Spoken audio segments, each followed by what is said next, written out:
C'est La fille, Sienne, un thriller à suspense d'Ella Dark, FBI, livre 11, écrit par Blake Pierce, lu par Audrey. Prologue.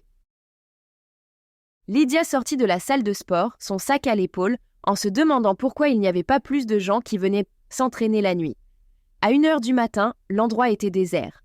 Aucun grognement venant de la section des poids et haltères. Elle n'avait pas à craindre de passer pour une idiote si elle tombait du tapis roulant, car il n'y avait de toute façon personne pour la voir. À 1h pareille, elle pouvait même utiliser les douches de luxe qui étaient habituellement réservées aux membres premium. Mais en même temps, si plus de gens avaient été au courant, tous ces privilèges n'existeraient plus. Pour l'instant, elle garderait cette information pour elle. C'était drôle, personne ne parlait vraiment du côté pratique des insomnies. Mais depuis qu'elle avait déménagé à Washington, elle avait découvert les avantages d'être éveillée la moitié de la nuit. Comme tout dans la vie, il fallait accepter le bon comme le mauvais côté. Et bien qu'elle s'effondre souvent d'épuisement sur son bureau vers 14h, elle était beaucoup plus productive pendant la nuit. Dans l'ensemble, tout s'équilibrait. Tout finissait par s'harmoniser. Ce n'était que sa 3e séance d'entraînement nocturne, mais les signes d'un potentiel hobby à long terme étaient bien présents. Elle ne redoutait ni les séances de cardio d'une demi-heure, ni les séries de squats qui lui démolissaient les cuisses, comme c'était le cas durant l'après-midi. Et la salle de sport ne se trouvait qu'à 1 km de chez elle. Elle pouvait donc faire le trajet à pied en à peu près le temps qu'il fallait pour écouter 4 morceaux de musique. Bien sûr, il était imprudent de se promener seul dans la rue à une heure aussi tardive. Mais malgré ce que disaient les journaux, le monde était devenu plus sûr. Les assassins ne traînaient plus dans les ruelles sombres. De nos jours, les trafiquants menaient leurs activités sur Internet, pas dans la rue. De plus, si quelqu'un essayait de l'enlever, il reviendrait sur son choix lorsqu'il verrait son acné et ses vergetures. Aucune séance de cardio ne pourrait jamais rien changer à ça, se dit-elle en riant. Lydia traversa la rue et commença à marcher sur les berges du lac Foxhole. Des panneaux indiquaient qu'il s'agissait d'une zone interdite aux piétons, mais elle doutait que quelqu'un s'en préoccupe au milieu de la nuit. Sans oublier que ça lui permettait de gagner un quart d'heure sur son trajet. L'alternative était de monter jusqu'au croisement et de faire le tour du lac par là. Mais si le fait de se promener seule à 1h du matin ne lui posait aucun problème, ce n'était pas pour avoir peur d'enfreindre quelques règles dont elle doutait qu'elles fussent respectées par qui que ce soit. Que pouvait-il lui arriver? Qu'un type zélé klaxonne en passant à côté d'elle? Que quelqu'un se plaigne sur la page du quartier? Rien de bien grave. Ce n'était pas comme si elle commettait un crime. Elle ne faisait que piétiner un peu de gazon. Elle regarda autour d'elle pour voir si un véhicule approchait et aperçut une ombre en mouvement qui traversait hardiment le carrefour à une 50aine de mètres. La vue soudaine de cette silhouette la surprit, mais ce n'était probablement qu'un autre promeneur nocturne, pensa-t-elle. Elle n'était sûrement pas la seule. C'était néanmoins effrayant de voir quelqu'un de manière aussi inattendue, surtout en pleine nuit, alors qu'elle n'avait pour seule compagnie qu'une rue déserte et sa musique. En se rapprochant, Lydia vit qu'il s'agissait d'un homme. Il avait des épaules larges, une veste en cuir marron et des chaussures à champs de randonnée qui semblaient trop grandes pour lui. Elle continua à suivre la berge du lac et vit que la silhouette s'engageait sur le même chemin. Il avait les mains enfoncées dans les poches et le regard fixé au sol. Probablement un travailleur nocturne qui empruntait le même raccourci qu'elle. Aucune raison d'avoir peur. Après tout, Washington s'animait de nuit, à ce qu'on disait. Même si elle n'en avait pas encore eu beaucoup la preuve jusqu'à présent. Malgré tout, Lydia accéléra le pas.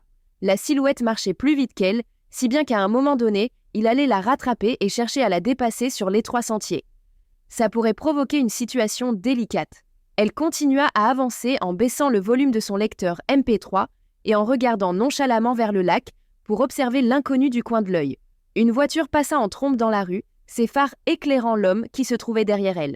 Elle aperçut vaguement quelque chose autour de son visage. Une écharpe, un masque de ski, quelque chose qui masquait ses traits. Lydia se répéta ce qu'elle s'était dit quelques instants plus tôt, les meurtriers ne traînaient plus en pleine rue. Mais cette pensée ne ralentit en rien les battements de son cœur.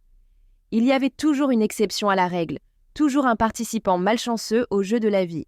Et connaissant sa chance, elle était la seule personne à pouvoir développer une allergie au soja à l'âge de 30 ans, il valait mieux qu'elle reste sur ses gardes.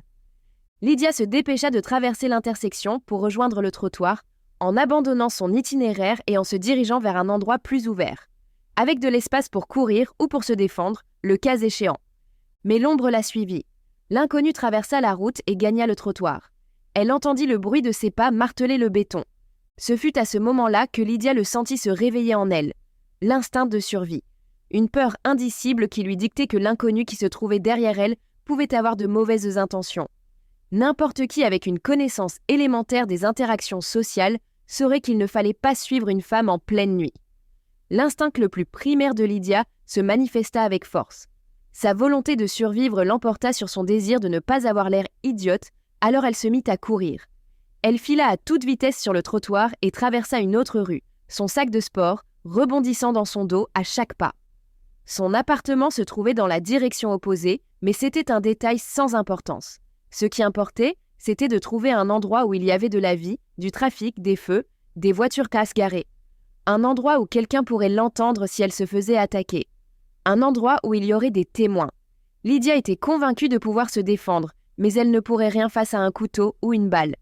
Elle jeta un coup d'œil derrière elle et aperçut l'homme au loin. Elle poussa un soupir de soulagement. La distance qui les séparait la rassura sur le fait qu'elle ne risquait plus rien. Elle l'observa encore un peu, sans aucune gêne cette fois-ci.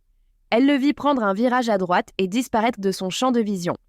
Elle prit une profonde inspiration et vérifia son sac pour s'assurer qu'elle n'avait rien perdu pendant sa séance de cardio improvisée. Non, elle avait tout. Elle ne courait plus aucun danger. Elle reprit donc le chemin du retour. Le fait d'avoir échappé à une situation potentiellement dangereuse lui donnait un peu plus confiance en elle, mais n'avait-elle pas exagéré la situation ? Et s'il n'y avait pas eu la moindre once de malice en lui et qu'il avait maintenant l'impression d'être un sale type à cause d'elle, elle devait écarter cette idée. La sécurité passait avant tout. Elle s'était contentée de faire ce que n'importe quelle autre femme seule dans la rue pendant la nuit aurait fait. La peur ne devrait pas être la première réaction en voyant un inconnu, mais ainsi fonctionnait le monde. Lydia se trouvait à présent dans un endroit appelé Carter's Green, d'après le panneau qu'elle venait de dépasser. C'était un quartier dont elle n'avait jamais entendu parler, mais ça ne devait pas être trop loin de sa destination, alors elle fit appel à son sens de l'orientation. Dans ce domaine, elle aurait pu rendre jaloux un pigeon voyageur. Combien de fois s'était-elle perdue pendant ces années à l'université et qu'elle s'était réveillée le lendemain matin dans son lit, en état d'ébriété, qui plus est. Alors ça allait être un jeu d'enfant. Les maisons étaient rares dans le coin. Elle passa devant une scierie, puis devant un bâtiment qui semblait ne pas avoir été utilisé depuis des années. À côté de l'édifice désert, se trouvait une allée étroite qui menait dans la bonne direction. Revigorée par la récente montée d'adrénaline, elle s'engagea dans la ruelle plongée dans l'obscurité. Elle avait à peine fait 10 mètres qu'elle s'arrêta net, les pieds collés au sol, ce qui contrastait fortement avec sa réaction de tout à l'heure face à cet homme qui la suivait. Mais là, c'était différent. Quelque chose, ou plutôt quelqu'un, était affaissé contre le mur. Les jambes écartées, les bras ouverts. La première chose qui lui vint à l'esprit, c'était qu'il s'agissait peut-être d'un sans-abri. Mais son instinct lui disait que c'était autre chose. Les SDF ne dormaient pas comme ça. On aurait dit un mannequin jeté sans ménagement contre le mur. Sauf qu'il s'agissait d'une vraie personne.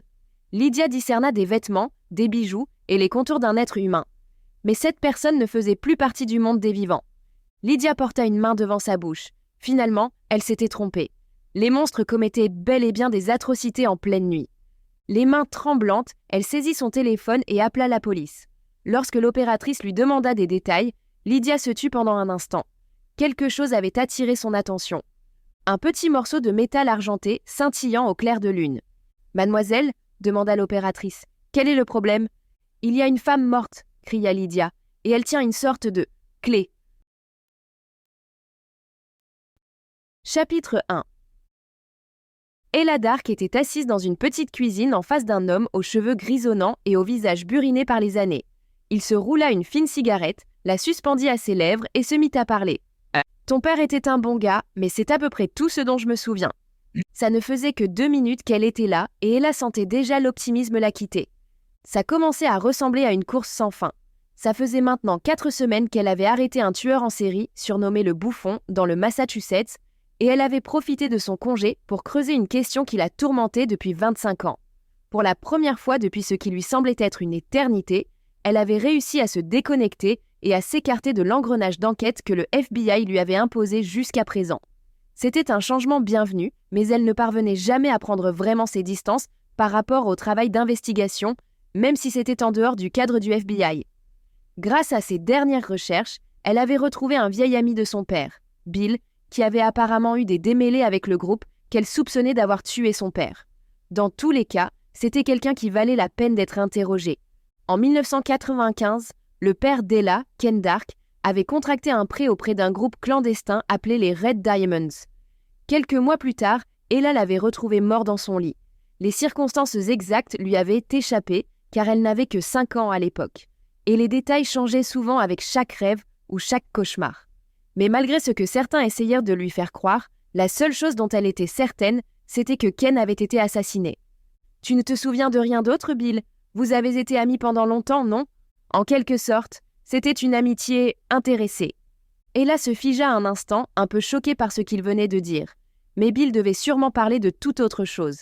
Elle n'eut pas le courage de lui dire que cette expression pouvait avoir un tout autre sens aujourd'hui. « Comment ça, intéressé ?» Bill souffla une volute de fumée vers le plafond taché de nicotine et la regarda se tordre dans la lumière. « Je dirigeais une entreprise et Ken travaillait pour moi. Ce n'était pas un employé, mais il m'aidait parfois quand j'étais dans le pétrin. Si j'avais besoin qu'un travail soit effectué rapidement, Ken était mon homme. Qu'est-ce qu'il faisait pour toi ? De l'ébénisterie, de la menuiserie. Tout ce qui nécessitait une bonne paire de mains. Je le payais bien parce qu'il connaissait son métier. Mais à part ça, on ne se connaissait pas vraiment. Je le voyais de temps en temps le soir à la taverne, mais ça s'arrêtait là. « Quand l'as-tu vu pour la dernière fois ?» demanda Ella. Elle avait essayé de poser la question de manière décontractée, mais les mots avaient éjailli de sa bouche comme une accusation. « Déformation professionnelle », pensa-t-elle. « Désolée, je n'avais pas l'intention de le dire sur ce ton », continua-t-elle. Bill haussa les épaules. « Si quelqu'un avait tué mon père, je réagirais de la même façon. En y réfléchissant, j'ai dû voir Ken pour la dernière fois en 93. Il a claqué combien de temps après ? » Ella préféra ignorer le choix de mots. 2 ans plus tard, il est mort en 1995. Oui, je ne me souviens pas l'avoir revu après ça. Les affaires ont commencé à aller mal en 93, comme pour tout le monde. Les grandes entreprises se sont mises coudes à racheter tous les petits ateliers et des tonnes de gens ont été licenciés. Je suppose que ton père en a également souffert. Était-ce la raison pour laquelle son père avait contracté un prêt aussi important ? Elle avait du mal à comprendre, car dans le souvenir qu'elle avait de lui, elle le voyait toujours occupé à faire des petits boulots en ville. Il n'avait pas eu l'air de manquer de travail, mais en même temps, elle n'avait que 5 ans à l'époque. Qu'est-ce qu'elle pouvait bien en savoir ? D'autres personnes qui avaient connu son père lui avaient dit la même chose, mais le temps avait une drôle de façon de déformer les souvenirs. Il ne t'a jamais dit qu'il avait des problèmes d'argent ? Non, pas vraiment. Quand on se parlait, c'était pour le travail. Tu te rappelles quand il est mort ? Est-ce que des rumeurs ont circulé en ville à son sujet ? Bill écrasa sa cigarette dans le cendrier avant de gratter sa nuque dégarnie. Bon sang, ça remonte à 25 ans. Je me souviens à peine de ce qui s'est passé la semaine dernière. Avec l'âge, on se rendait compte que ce qui nous paraissait important pouvait n'être qu'un simple détail pour les autres. Ce qui nous semblait être une montagne n'était rien de plus qu'une note en bas de page dans la vie d'une autre personne. Personne n'a trouvé bizarre qu'un type de 40 ans meure aussi subitement ? Bill haussa les épaules. Pas vraiment. N'oublie pas qu'on a grandi dans les années 50, 60 et 70. Il y a eu la Seconde Guerre mondiale, puis la guerre du Vietnam. À l'époque, on se considérait chanceux si on passait le cap de la vingtaine. Je te sers quelque chose à boire ? Vivre à fond et mourir jeune ? Non merci, dit Ella. Je ne compte pas rester longtemps. Tu es sûr ? J'ai de la bière, de l'eau, du soda. Non, ça va, c'est gentil. Je voulais juste te poser quelques questions concernant mon père et les Red Diamonds. Bill sortit une canette brune du réfrigérateur. Oh, Seigneur, les Diamonds, je t'en ai parlé au téléphone ? Oui, et d'après le dossier que j'ai trouvé dans la base de données, tu aurais également eu une altercation avec eux. L'homme se rassit et resta un moment silencieux, le regard perdu au loin. Bon sang, il y a toujours un fichier là-dessus ? Une fois que c'est dans le système fédéral ou le VICAP, ça y reste au moins une centaine d'années. Plus longtemps si les personnes impliquées sont des personnalités de premier plan. J'ai l'impression que ça remonte à plus longtemps que ça, mais oui. Les Red Diamonds, le rebut de l'humanité. Tout ce que tu as pu entendre à leur sujet est vrai. Elle avait en effet entendu beaucoup de choses pas sur eux, mais ne détenait aucune preuve solide pour étayer les rumeurs qui circulaient. Il s'agissait d'un groupe clandestin opérant en Virginie et dans la ville de Washington, privilégiant les extorsions et les activités criminelles. Ce qu'on savait, c'était qu'ils géraient un certain nombre de tripots, de casinos, de sociétés de prêt sur gage, de débits de boissons et autres. Mais les rumeurs évoquaient également des meurtres, du trafic de toutes sortes et des assassinats. Le bruit courait que les Diamonds gardaient des lames cousues dans leurs bottes et que chaque membre était identifiable grâce à un diamant gravé quelque part sur le bras. Certains arboraient fièrement leur diamant sur la main, tandis que d'autres le dissimulaient à un endroit plus discret. Jusqu'à ce jour, Ella n'en avait jamais vu de ses propres yeux. Qu'est-ce qui s'est passé ? Bill soutint son regard pendant un moment, puis posa le bras sur la table. Il lui montra le dos de sa main, comme s'il avait lu dans ses pensées et avait décidé de lui prouver qu'elle avait tort. Elle y vit des lignes irrégulières en forme de diamant gravées dans la chair. Elle en resta sans voix. Les rumeurs étaient donc fondées. « Tu étais membre du groupe ?» Bill retira rapidement sa main, comme s'il avait honte de ce qu'il venait de lui montrer. « Membre ? Mon Dieu, non. Cette marque ne veut pas dire que je faisais partie du groupe, elle signifie que les Diamonds s'en sont pris à moi. » Ella recoupa les différentes informations en combinant les faits et les hypothèses. La réponse se trouvait quelque part au milieu. Apparemment, les rumeurs étaient légèrement faussées. L'idée de base était là, mais elle avait été mal interprétée. C'était drôle, quand même. Elle repensa à une affaire qui s'était déroulée dans le Massachusetts en 1987. Le tueur avait été retrouvé endormi sur une robe de mariée. Au fil du temps, l'information avait muté et s'était transformée en toute autre chose. La dernière version étant, lorsque la police l'a découvert, il portait une robe de mariée. « Il marque les gens qu'ils agressent », dit Ella. « Exactement. Intimidation. Humiliation. Pour vous rappeler qu'ils peuvent tout vous prendre. Je suis désolée que tu aies eu à subir ça. Est-ce que tu peux me raconter ce qui s'est passé ?» Bill sortit sa blague à tabac, y glissa la main et en sortit un petit tas du bout des doigts. Il en remit un peu à l'intérieur, tout en réfléchissant à la question. C'était idiot, vraiment.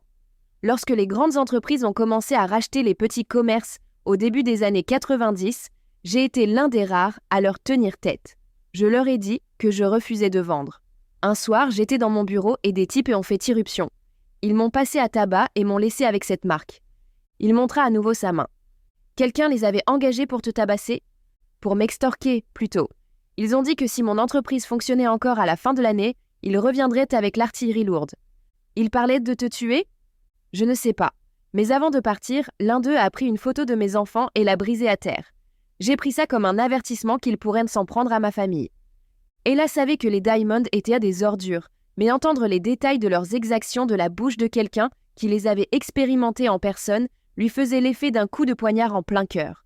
Chaque fois qu'elle avait eu affaire à quelqu'un qui s'attaquait à des enfants, il lui avait fallu toute la volonté du monde pour ne pas leur mettre son poing en pleine figure. Mais il lui était souvent arrivé de se laisser aller et quelques cicatrices aux phalanges étaient là pour le lui rappeler. « Quelle bande de salopards !» dit Ella. « De véritables ordures. » Comme tu dis, ça a été la dernière fois que tu les as vus ? Oui, j'ai fini par vendre. Je n'allais pas mettre ma famille en danger pour un peu de menuiserie. Les acheteurs m'ont arnaqué, mais au moins je suis toujours là pour en parler, n'est-ce pas ? Dit Bill en haussant les épaules. Donc, si Ella avait bien compris, quelqu'un avait engagé le même groupe que celui qui avait tué son père pour forcer l'un de ses employeurs à vendre son entreprise. Ce n'était pas grand-chose, et il n'y avait peut-être aucun lien entre les deux, mais c'était une nouvelle information. Quelque chose qu'elle ne savait pas il y a 10 minutes, à peine. Et les longs voyages commençaient toujours par de petits pas. Tout à fait, tu as fait la seule chose que tu pouvais faire. Je suppose, qui a racheté ta société ? Une entreprise de production nommée Terrafirma, un grand nom dans le secteur. Ils ont racheté tout le monde et ont monopolisé le marché de la menuiserie. De vraies ordures sans pitié. Ce sont eux qui ont engagé les Diamonds ? Bill haussa à nouveau les épaules. Sans doute, mais qui exactement ? Aucune idée. C'est une organisation complexe avec tout un schmilblick institutionnel. Des directeurs, des membres du conseil d'administration, ce genre de truc.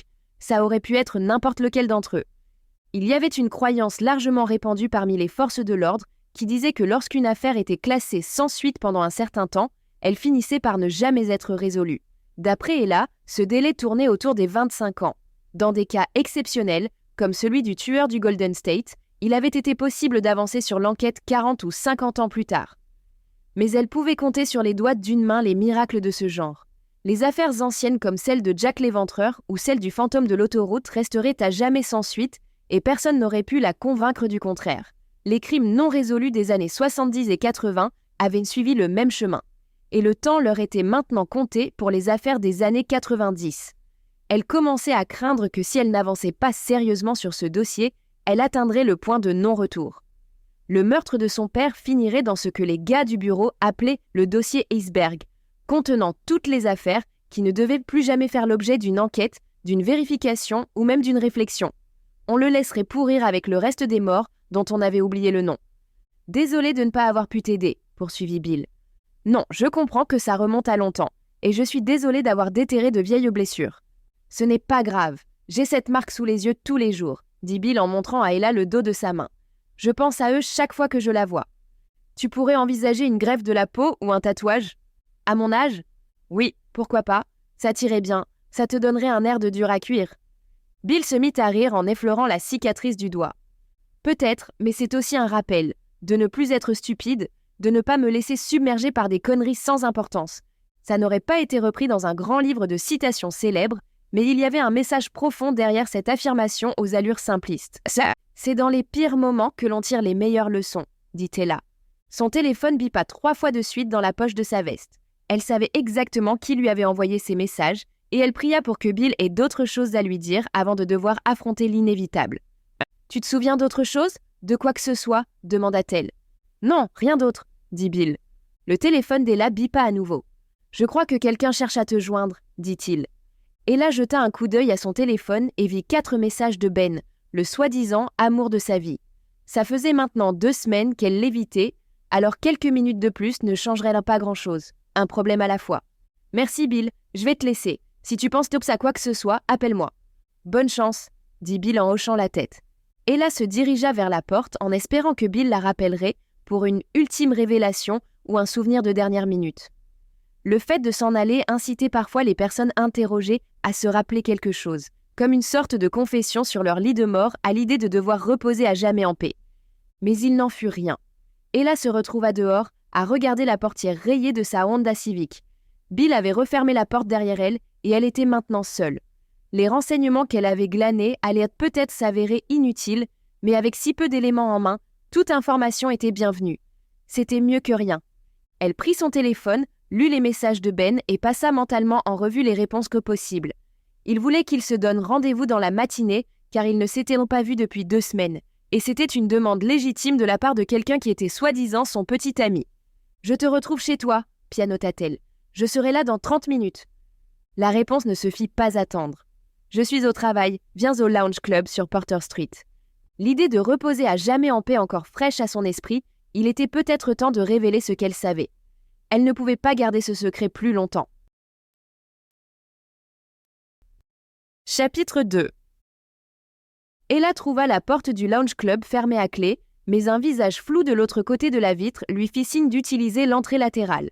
Elle y fut accueillie par un agent de sécurité avec un gilet jaune qui lui demanda son bracelet de membre. « Je n'en ai pas, je suis venue voir Ben, » dit-elle. « Qui ? Ben Carter ?» L'agent vérifia dans sa liste. « Ben. Oh, vous voulez dire Exodus. C'est son nom ? En tout cas, c'est comme ça qu'il s'appelle ici. » Le garde annota quelque chose dans sa liste. « C'est bon, allez-y. Est-ce que c'était une bonne idée ? » Ce n'était ni le moment ni l'endroit pour demander des explications à Ben concernant ce qu'elle avait découvert, mais plus elle laissait traîner les choses, plus le problème allait s'amplifier. 4 semaines plus tôt, Ella avait trouvé le nom de Ben dans la base de données du FBI, ce qui ne pouvait que signifier qu'il avait été impliqué d'une manière ou d'une autre dans un crime fédéral. Pendant quelques jours, elle avait résisté à l'envie de jeter un coup d'œil à son dossier, mais la tentation avait fini par l'emporter. Et il s'avérait que cet homme, le plus grand amour qu'elle ait rencontré depuis longtemps, avait été suspecté du meurtre d'une femme. Et pas n'importe laquelle. Son ancienne petite amie. Ils avaient passé de nombreuses nuits à se raconter leur vie, des histoires d'amour, de luxure et de tragédie. Et pas une seule fois Ben n'avait mentionné cette affaire. Il se comportait comme s'il n'avait rien à se reprocher, et compte tenu de tout ce qu'elle savait sur lui, elle le croyait. Ce qui rendait l'affaire encore plus bizarre, c'était que malgré toutes leurs différences, c'était le seul domaine où leurs vies se recoupaient, lui en tant que suspect, elle en tant que membre des forces de l'ordre. Elle pénétra dans les coulisses de ce qui devait sûrement être un club la nuit et une salle de réception le jour. Un sol collant, des murs recouverts de graffitis, des toilettes en aluminium. C'était un endroit vibrant d'énergie, mais de qualité médiocre, où la bière la plus économique coûtait probablement plus cher que l'entrée. Au détour d'un rideau, elle s'arrêta net. Sa première réaction fut de penser qu'elle était tombée sur quelque chose qu'elle n'aurait pas dû.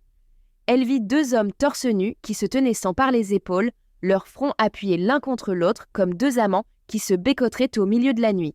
Soudain, celui qui avait les cheveux longs donna un coup de genou dans l'estomac de son partenaire, puis lui prit le cou en étau. L'intrusion d'Ella n'eut pas l'air de les perturber. Il n'y avait rien non plus qui la dérange. Elle avait déjà surpris sa colocataire dans des situations similaires une centaine de fois. Mais aucun des amants de Jenna n'avait jamais été aussi costaud que ces deux types. « Et là, » dit une voix, « tu as réussi à venir ?» Ben sortit d'une petite pièce qui ressemblait plutôt à une grande garde-robe. Il était en sueur et il haletait. Ses cheveux étaient trempés et il ne portait rien d'autre qu'un short de sport et quelques marques rouges sur le torse. Il avait ce sourire radieux et cette chaleur humaine qui étaient les traits dont elle était tombée amoureuse il y a quelques mois. C'était la première fois qu'ils se revoyaient depuis au moins 2 semaines. Elle lui avait donné toutes sortes d'excuses parce qu'elle n'arrivait pas à supporter l'angoisse mentale que représentait le fait de garder ce secret qui la paralysait. D'un côté, elle avait envie de le confronter et d'écouter ce qu'il avait à dire. De l'autre, elle ne comprenait pas pourquoi il avait omis de mentionner ce grave démêlé avec la justice. Et était-il innocent dans tout ça ? Son instinct lui disait que oui, mais ce ne serait pas la première fois qu'il se trompait. Tout ce qu'elle savait, c'était le visage que Ben lui avait présenté. Derrière ce masque, il pouvait y avoir une toute autre personnalité. Ben la serra dans ses bras, puis l'embrassa. Elle goûta de la sueur sur ses lèvres. Dans d'autres circonstances, ça aurait pu être érotique. Mais ici, dans ce couloir humide, c'était tout sauf ça. Quelques personnes passèrent à côté d'eux. De véritables anomalies visuelles sous tous les angles. Elle vit un homme portant un masque de clown, une femme au visage peint en vert, un géant à dreadlocks au front couvert de cicatrices. Plus loin, dans ce qu'elle supposait être la pièce principale du club, elle entendit des bruits sourds, des grognements et des gémissements. « Bienvenue dans la foire aux monstres », dit Ben. « Et moi qui pensais que mon travail était bizarre. La lutte, il faut comprendre comment ça fonctionne pour pouvoir l'apprécier. » Malgré tout ce qu'elle avait en tête, Ella fut incapable de contenir sa curiosité. Elle comprenait à moitié le travail de Ben, mais le terme de lutte lui évoquait plutôt des images d'hommes en maillot de corps dans des salles de sport à l'université. Pas des gens avec des masques de clown. Alors je pense que je n'ai rien compris. Dans quoi me suis-je mise ? On a un spectacle à 14h. C'est rare qu'on organise un événement l'après-midi, mais c'est surtout pour les enfants. On va faire en sorte que ce soit léger. Le méchant prend le dessus, mais le héros revient en force et finit par vaincre. Et la foule rentre chez elle satisfaite. Pas de plongeon, ni de saut depuis les cordes. L'histoire classique du bien qui l'emporte sur le mal.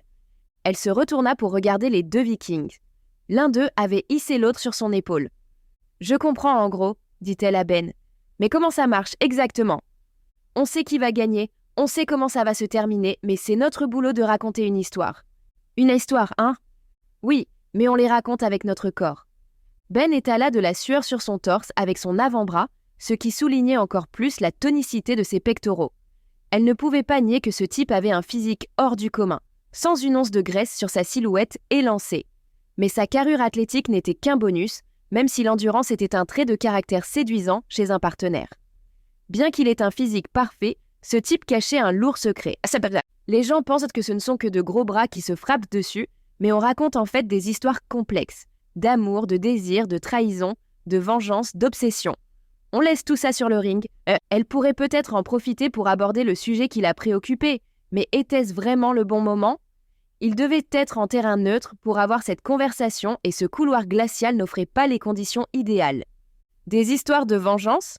Exactement. Je vais affronter ce clown pendant le spectacle. Il joue le méchant, je suis le gentil. C'est plutôt simple, tu devrais rester pour y assister. J'adorerais, dit-elle. Mais est-ce qu'on pourrait d'abord se parler dans un endroit un peu plus tranquille ? Tu m'inquiètes ? À propos de quoi ? Juste une chose que j'aimerais éclaircir. Une information que je viens d'apprendre, dit-elle. Est-ce qu'il y a une pièce vide dans le coin ? Ça m'étonnerait. Il n'y a pas beaucoup d'espace pour s'entraîner ici, mais allons voir. Ben ouvrit la marche et Ella le suivit. Il entra dans 2 salles, mais elles étaient bossant toutes les 2 occupées par des corps en sueur. Ils trouvèrent un coin tranquille dans le couloir, plus près des grognements venant de la salle principale, mais hors de portée de voix. Ben lui prit la main et entrelaça ses doigts dans les siens. « Vas-y, dis-moi, tu sais, tu m'as beaucoup manqué, je ne dors pas aussi bien sans tes coups de pied dans les tibias. » Elle soutint son regard et se demanda pendant un instant si elle n'était pas la plus grande idiote de la planète.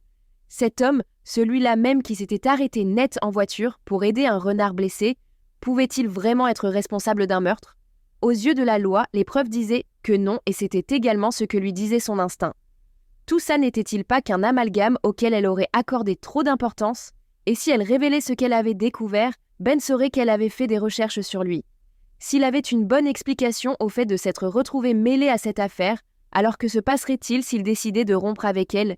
Sa curiosité aurait été sa perte, l'histoire de sa vie. « Tu m'as aussi manqué, dit-elle. Ce n'était pas un mensonge, c'était vraiment le cas. Même si c'était l'ancienne version de lui, la version complètement innocente, qui lui avait manqué. Mais il y a quelques semaines, j'étais au travail et je cherchais des informations sur mon père, quand j'ai accidentellement... » Elle sentit sa langue s'engourdir. Elle serra les lèvres et ne parvint plus à les ouvrir, comme si elles avaient été cousues par l'appréhension. Comment pouvait-elle présenter ça, sans qu'il ne se sente immédiatement accusé d'être un menteur et un assassin potentiel? Chaque variante était accompagnée de connotations accusatrices, et elle ne voulait vraiment pas que ce soit le cas. Elle voulait juste éclaircir la situation pour qu'ils puissent redevenir de jeunes amoureux avec plein de rêves, des boulots bizarres et une grande alchimie sexuelle.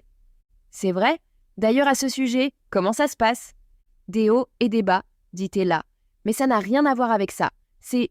L'homme au masque de clown surgit soudain de l'ombre et jeta les bras autour du cou de Ben. Il se mit à serrer, ou du moins ça en avait l'air. Mais Ben lui avait toujours dit que très peu de choses qu'il faisait dans le cadre de son boulot faisaient vraiment mal. « C'est ta copine, Benjamin !» cria le clown. « Comment un loser comme toi a-t-il pu se trouver une fille comme ça ?» Ben se dégagea et lui enleva son masque. En dessous se trouvait un latino d'une vingtaine d'années, aux traits ciselés, avec un visage tout droit sorti d'une publicité pour du parfum. Ben lui rendit son masque. « C'est effectivement ma petite amie. Bas les pattes, espèce de cinglé. Il ne faut jamais toucher le masque d'un luchador. Tu te ferais tuer pour ça au Mexique. » Il se tourna vers Ella, lui serra la main d'une paume moite et soutint son regard un peu plus longtemps que ce qui était considéré comme normal. « Je m'appelle Psycho Clown et je vais botter les fesses de ton petit ami ce soir. » Une fois de plus, sa curiosité prit le dessus et elle sentit ses lèvres se desserrer. « Pardonne-moi d'être aussi directe, mais pourquoi portes-tu ce masque? Il est effrayant. » C'est exactement l'effet recherché. Personne ne va oser huer ce visage, dit le clown en souriant. Je suis le méchant, alors je dois jouer mon rôle. Est-ce que les gens savent à quoi tu ressembles vraiment? Demanda Ella. Oui, je sais, dit Ben. C'est un beau gosse. Le clown haussa les épaules et se mit à rire. Tu es beau ou tu ne l'es pas? Mais non, je ne montre jamais mon visage. Ton rôle doit faire partie de ta vie. On est des acteurs qui ne nous arrêtons jamais. Ben acquiesça. Il y a des gens à Hollywood qui ne pourraient pas faire ce qu'on fait. Des acteurs qui ne s'arrêtent jamais, pensa Ella. Une étincelle jaillit soudain au fond de son esprit. Tu veux dire comme le système Stanislavski? En quelque sorte, dit le clown. Nous nous produisons tous les soirs en racontant des histoires avec nos corps et nos expressions faciales. Parfois nous prenons le micro devant des milliers de personnes et nous nous déchaînons. Il n'y a pas d'autre métier au monde comme celui-là. Elle resta silencieuse, en hochant la tête et en réfléchissant à ce qu'il venait de dire. Ben avait souvent utilisé le mot « acteur » pour décrire son travail, mais elle n'en avait jamais vraiment mesuré l'étendue. Elle l'avait vu parler au micro à des centaines de personnes, mais elle avait supposé que c'était tout simplement un rôle qu'il jouait, dans le cadre de son personnage. « C'est juste que certaines personnes vont un peu trop loin, » dit Ben. Le clown saisit les épaules de Ben. « Ce type joue le héros américain sur le ring, mais ne te laisse pas duper, il est tout sauf ça. » Ben le repoussa. « Fous-moi le camp d'ici !» Le clown prit son masque et s'éloigna en leur faisant un signe de tête. Ella et Ben étaient de nouveau seuls, mais elle avait toujours ce doute que seule l'honnêteté pourrait dissiper. Il fallait qu'elle sache. Ben était-il vraiment un amoureux passionné ou juste un acteur dont le rôle faisait partie de sa vie? Si elle ne saisissait pas cette occasion, ça la rongerait jusqu'à l'os. « Ben, ton nom ?» Ce fut à ce moment-là que son téléphone se mit à sonner. Ben soupira, mais il s'empressa de sourire pour atténuer un peu sa déception. « Je connais cette sonnerie, ce n'était pas n'importe quelle sonnerie, c'était celle qu'elle utilisait pour les appels venant du FBI. »« Ça veut dire que tu dois y aller, » termina Ben. Ella jeta un rapide coup d'œil au numéro. C'était la secrétaire du directeur. Elle laissa l'appel tomber sur la messagerie vocale, mais elle reçut un message tout de suite après. « Appelle Edith dès que possible, c'est urgent. »« Bon sang, » dit-elle. « Et dire qu'on devait passer du temps ensemble pendant que tu étais en congé ?» dit Ben. « Qu'est-ce que tu voulais savoir au sujet de mon nom, au fait ?» Ella n'était pas censée revenir au bureau avant demain, mais le directeur voulait sûrement savoir comment elle allait avant de reprendre le boulot. Dans la salle principale du club, Ella vit des clients commencer à entrer. Des personnages se mirent à les entourer, des types masqués, des femmes maquillées, des géants avec des muscles là où il ne devrait pas y en avoir. « Ce n'était pas le moment, » se dit-elle. « Ton nom ?» Ella se creusa les méninges pour trouver une excuse. « Quelqu'un m'a dit que tu t'appelais Exodus. »« Oh ça !» dit Ben en riant. Nous espérons que vous avez apprécié cet aperçu. Pour continuer à écouter ce livre audio sur Google Play Livres, utilisez le lien dans la description de la vidéo.